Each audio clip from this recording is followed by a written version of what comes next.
Hi guys, इस video में हम जानने वाले हैं NCERT class 12th NCERT physics का chapter second electric potential and capacitance का सॉल्यूशन। यहाँ क्वेश्चन 2.1 आपके सामने है। This is Himanshu Siwal. चलिए मैं आपको क्वेश्चन एक्सप्लेन करता हूँ। तो मेरे पास दो चार्जेस हैं, 5 × 10⁻⁸ कूलम और दूसरा चार्ज है -3 × 10⁻⁸ coulomb are located 16 centimetre apart. जो दो चार्जेस 16 सेंटीमीटर की दूरी पर रखे हुए हैं।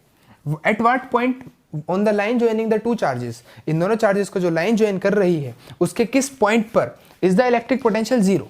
इलेक्ट्रिक पोटेंशियल की वैल्यू जीरो होगी और हमें दिया है कि इन्फिनिटी पर इलेक्ट्रिक पोटेंशियल आपको जीरो मानना है। तो देखिए आप ध्यान से, तो मेरे पास दो पॉइंट चार्जेस हैं।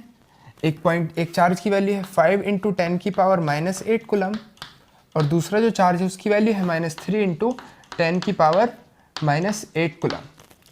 वो 16 सेंटीमीटर दूर रखे, यानी टोटल जो डिस्टेंस है दोनों चार्जेस के बीच की क्या है 16 सेंटीमीटर। इन दोनों चार्जेस को जो लाइन ज्वाइन कर रही है, इस लाइन पर एक चार्ज मतलब एक पॉइंट वो बताना है जिस पॉइंट पर नेट पोटेंशियल जीरो होगा। तो आप ध्यान दीजिए, ये पॉजिटिव चार्ज और एक ये नेगेटिव। अगर किसी क्वेश्चन में आपको ये दे दिया जाता कि दोनों चार्ज पॉजिटिव हैं या दोनों चार्ज नेगेटिव हैं, तो कभी भी पोटेंशियल जीरो नहीं हो सकता। ठीक, क्योंकि पोटेंशियल में चार्ज का साइन आप लेंगे तो जब उनको ऐड करेंगे, दोनों पोटेंशियल को ऐड करेंगे, तो जीरो होने की पॉसिबिलिटी सिर्फ जब ही आएगी जब दोनों चार्जेस अपोजिट साइन के हैं। तो क्वेश्चन के अंदर हमें बिल्कुल ठीक दिया है, दोनों चार्ज अपोजिट साइन के हैं तो पोटेंशियल जीरो हो सकता है। अब कभी भी छोटे वाले मैग्नीट्यूड के चार्ज के आसपास ही पोटेंशियल की वैल्यू जीरो आ सकती है। मतलब हाफ से इधर या फिर इस पॉइंट के इस तरफ वाली किसी भी डिस्टेंस पर पोटेंशियल जीरो नहीं हो सकता। पोटेंशियल जीरो पॉसिबल है तो या तो यहाँ कहीं वो पॉइंट हो सकता है या इस पॉइंट के बाहर। मान लीजिए इन पॉइंट चार्जेस को ए और बी नाम दे दूं और पी मुझे वो पॉइंट फाइंड करना है। ठीक, तो ये दो पार्ट्स में मैं क्वेश्चन सोल्व करूंगा। When P lies between A and B, जब पी ए और बी के बीच में लाई करेगा तब। नाउ तो पोटेंशियल ए चार्ज की वजह से प्लस पोटेंशियल बी चार्ज की वजह से दोनों का जो सम है वो कितना होना चाहिए, जीरो। कहाँ पर मैंने बात कर रहा हूँ, पॉइंट पी पॉइंट पर।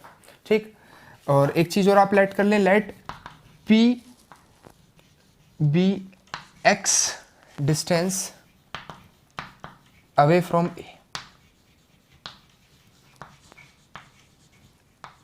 कि जो पी पॉइंट है ये ए चार्ज से एक्स दूरी पर है, तो ये बची हुई जो डिस्टेंस होगी वो कितनी बचेगी, 16 - x।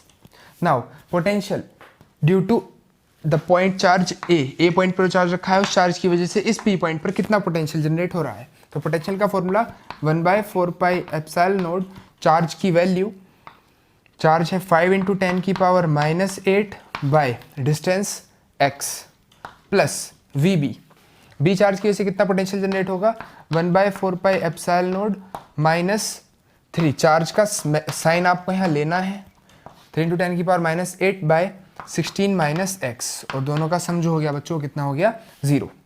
मैं यहाँ 1/4πε0 कॉमन ले लूँ और तो ये जो वैल्यू बची 5 × 10⁻⁸ बाय x, अच्छा 10⁻⁸ भी मैं कॉमन ले सकता हूँ, तो 5/x -3/16 - x। ये सभी वैल्यू कांस्टेंट है, ये जीरो में चली जाएगी। तो 5/x -3/16 - x equals to zero. इस माइनस साइन को मैं उस तरफ भेज दूं तो 5/x इक्वल्स टू 3/16 - x, ये वैल्यू आ गई। क्रॉस मल्टीप्लाई करा दें अगर इनकी, तो फिर 5 की 16 से मल्टीप्लाई करेंगे 80 - 5x, और जब इधर मल्टीप्लाई होगी तो ये कितना आएगा बच्चों, 3x आएगा। -5x अगर मैं उस तरफ भेज देता हूँ तो ये कितनी आ जाएगी वैल्यू, 8x, और जो x की वैल्यू है बच्चों 10, और यूनिट क्या थी, ये टोटल 16 सेंटीमीटर थी, तो 10 सेंटीमीटर ये डिस्टेंस है और ये जो डिस्टेंस बची है कितनी बची, 6 सेंटीमीटर। तो बी पॉइंट से 6 सेंटीमीटर दूर वो पॉइंट होगा जहाँ पर नेट पोटेंशियल जीरो आएगा, या ए पॉइंट से आप 10 सेंटीमीटर दूर कह सकते हैं। नाउ केस सेकेंड, ये केस फर्स्ट था। केस सेकेंड की बात करूं, व्हेन P lies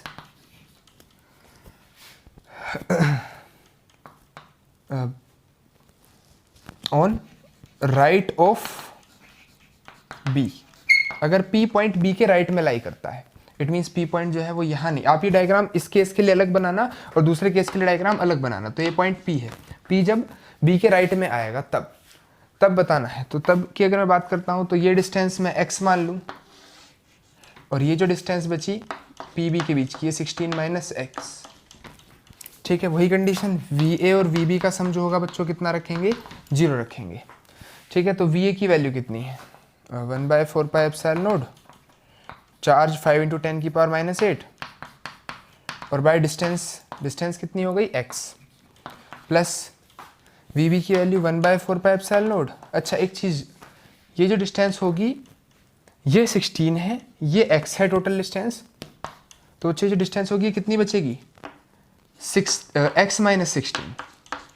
ठीक है ना, तो 1/4 pi epsilon naught -3 × 10⁻⁸ by x minus 16 equals to 0। आप यहाँ से 1/4 पाई एप्सिलॉन नॉट कॉमन ले लें, 10⁻⁸ कॉमन ले लें, तो बची जो वैल्यू वो कितनी बची, 5/x और -3/x माइनस 16 इक्वल्स टू 0।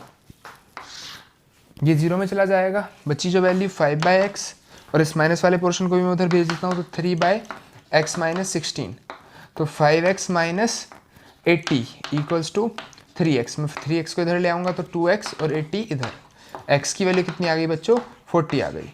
यानी कि 40 सेंटीमीटर दूर वो पॉइंट है, ए पॉइंट से 40 सेंटीमीटर दूर वो पॉइंट है जहाँ पर पोटेंशियल दोनों चार्जेस की वजह से कितना, 0 हो सकता है। तो उम्मीद करूँगा आपको ये क्वेश्चन समझ में आया होगा। Thank you.